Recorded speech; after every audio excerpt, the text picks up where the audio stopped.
This is the Brooklyn commercial district of Red Light in Pennsville. The daily routine for survival begins here with thousands of people coming to do business. The Red Light market is also a major transit point for commuters traveling across the country or to the city center and surrounding neighborhoods. This marketplace is noted for harboring petty criminals as well as attracting huge police presence.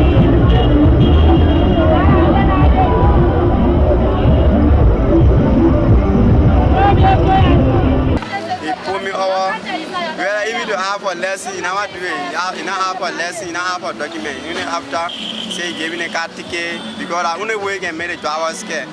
So after I inside the house, getting money to free the car.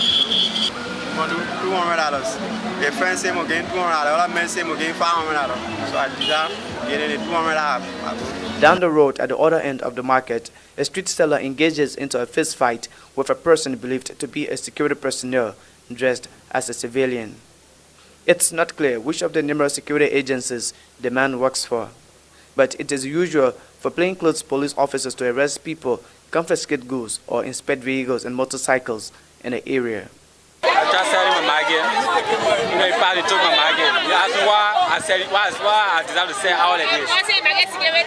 Take my market. I asked him to identify himself to me. He said, yeah, identify himself to me, and then market security.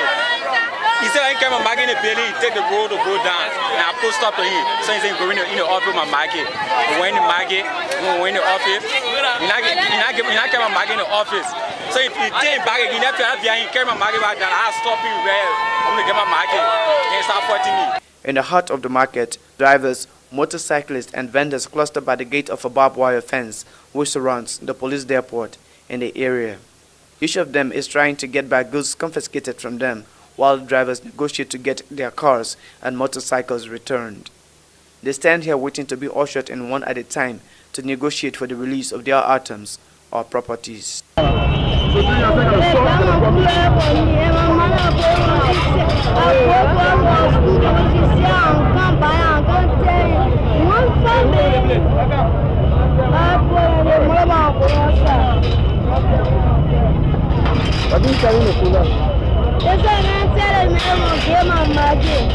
Mama said she working here. Only.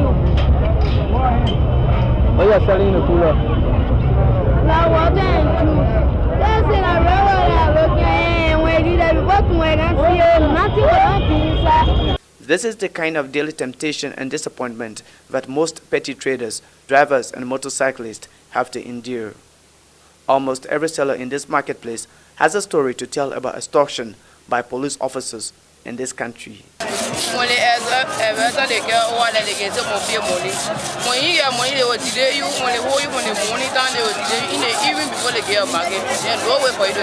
In August this year, a Human Rights Watch report captioned, "No money, no justice," disclosed rampant police corruption was denying Liberians equal and impartial justice and impeding the country's post-war development.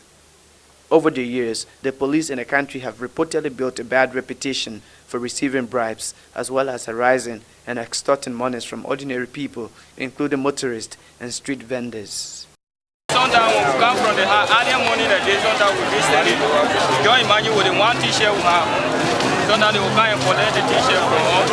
At the end of the day, when you rush behind them, you go to the police station. Then when you go there for your t-shirt or any material that they get from you, when you ask them, they say you have to pay money. Liberia experienced a complete breakdown of rule of law and civil disorder during decades of civil war. State security institutions fragmented into splintered groups and became loyal to various warring factions in the conflict. A security sector reform was initiated immediately after the war, targeting the police and army.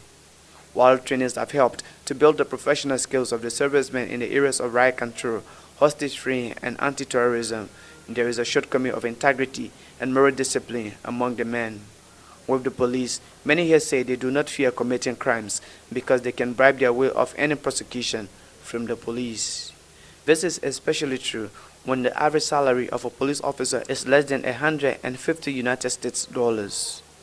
This amount is too small and cannot take care of my household problems for a month, a police officer told this investigation on the basis of anonymity. Persistent police corruption in this post-conflict West African nation seems to be digging up old wounds and making people to once more fear for for their lives and safety. The highest form of corruption is state capture. State capture is that form of corruption where corruption captures those institutions in the government that are responsible for providing law and order, that are responsible for making laws, enforcing laws. So for example, if you have a legislature that has fallen under state capture, it's very, very worrisome, because it means that they can make laws that suit their bosses. Maybe they are on some other payroll.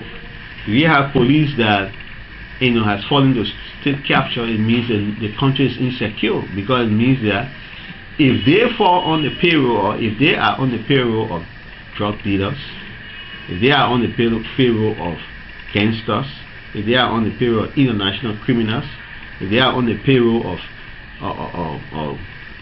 gun runners, then it means that they can just compromise the security of the state and compromise the security of the civilian population.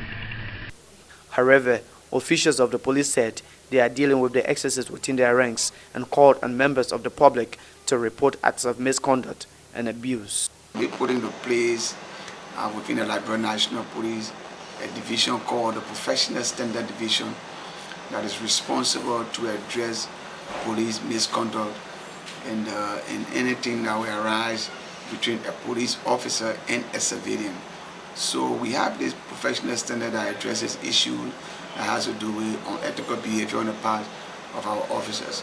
With the police allegedly playing the role of predators instead of protectors of property and people's rights, there is a growing fear about security as the UN peacekeeping mission gradually draws down in Liberia. This is freelance journalist Adolphus Mawolo reporting.